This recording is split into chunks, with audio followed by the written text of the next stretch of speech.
मध्य प्रदेश में 17 नवंबर को मतदान करने का दिन है और आज लोकतंत्र को मजबूत करने का भी दिन है, जिससे में लोग अपने मत का प्रयोग करके अपना विधायक चुनेंगे। इसी के चलते दतिया में भी मतदान शुरू हुआ और लोगों ने लाइन में लगकर अपने मत का प्रयोग किया। वहीं कांग्रेस उम्मीदवार राजेंद्र भारती ने भी अपने परिवार के साथ मतदान केंद्र पहुंचकर मतदान किया। वहीं भाजपा उम्मीदवार गृह मंत्री डॉक्टर नरोत्तम मिश्रा पर साधा निशाना। उन्होंने नरोत्तम मिश्रा को बताया आतंकी।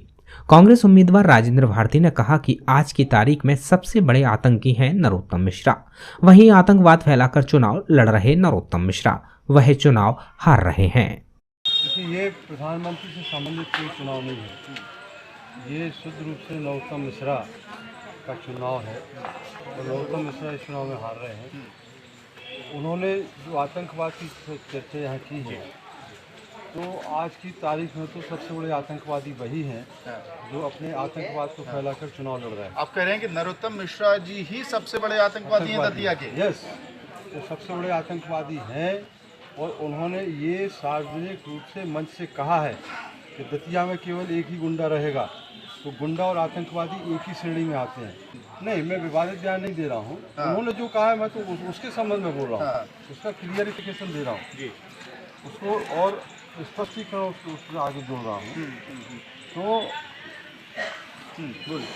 वो जो है सबसे बड़े आतंकवादी हैं दतिया में। अभी चुनाव में वो करेक्ट प्रैक्टिस कर रहे हैं। ऐसे बयानों की वजह से आपके खिलाफ हो सकता है वो कंप्लेंट डालेंगे इलेक्शन कमीशन? डाल दीजिए, वो इलेक्शन कमीशन की तो उनकी हिम्मत ही नहीं है जाने की, क्योंकि रात में भी उनके खिलाफ FIR लॉन्च हुई है। उनके समर्थकों के खिलाफ वो शराब बांट रहे थे, कॉलोनी थाने में FIR लॉन्च हुई है और उनके खिलाफ वो तो सबसे बड़े करेक्ट प्रैक्टिशनर हैं। उनके खिलाफ पेड न्यूज़ मामला है सुप्रीम कोर्ट में, हाल एफिडेविट का मामला है हाई कोर्ट जौनपुर में। तो वो इस मामले में वो कुछ नहीं कर पाएंगे। इलेक्शन कमीशन के सारे कानूनों को वायलेंस वो करते हैं। तो हम लोगों को कॉन्फिडेंस है, एक तो 20 साल 18 साल भारतीय जनता पार्टी की सरकार रही है और इस बीच में जितने भी स्कैंडल हुए हैं, कांड हुए हैं, उनका दोषी सीधे शिवराज सिंह के ऊपर आता है मामला।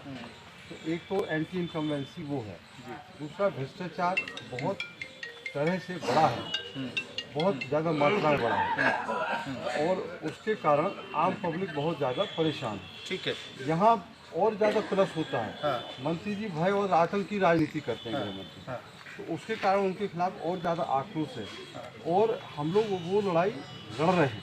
देखिए, हमारा तो नारा ही है कांग्रेस पार्टी का, जात पर न पात पर, बटन दबाना हाथ पर। तो हमारे साथ तो सारी जातियाँ हैं, सब लोगों का सपोर्ट मिल रहा है। अभी तक उनको जितनी जातियों का सपोर्ट मिलता था, अब उतना सपोर्ट उनको नहीं मिल रहा है। वो लगभग 75% उन जातियों का सपोर्ट उनसे घट गया है, हट गया है उनसे। ग्रामीण इलाकों से वोट की उम्मीद है आपको? ग्रामीण से, शहरी से, दोनों क्षेत्रों से कांग्रेस जीतेगी इस बार। लेकिन अभी वो फर्जी वोटिंग और बूथ कैप्चरिंग की प्लानिंग कर रहे हैं और उनकी चल भी रही है। उसको रोकने का काम हम लोग कर रहे हैं। हम लोग पुलिस प्रशासन का सहयोग कर रहे हैं, लेकिन पुलिस प्रशासन उनका सहयोग कर रहा है, जिला प्रशासन उनका सहयोग कर रहा है। वो रोक नहीं पा रहा है उनको, बल्कि इलेक्शन कमीशन के खिलाफ के पास भी आप जा रहे हैं कंप्लेंट लेके? इलेक्शन कमीशन को मैंने लगातार कंप्लेंट की है जी। इलेक्शन कमीशन भी डायरेक्शन दे रहा है। ठीक, तो नरोत्तम मिश्रा जी खुद ही दोषियों और सबसे बड़े आतंकवादी हैं दतिया। दतिया से UD न्यूज के लिए विनोद कुशवाहा की रिपोर्ट।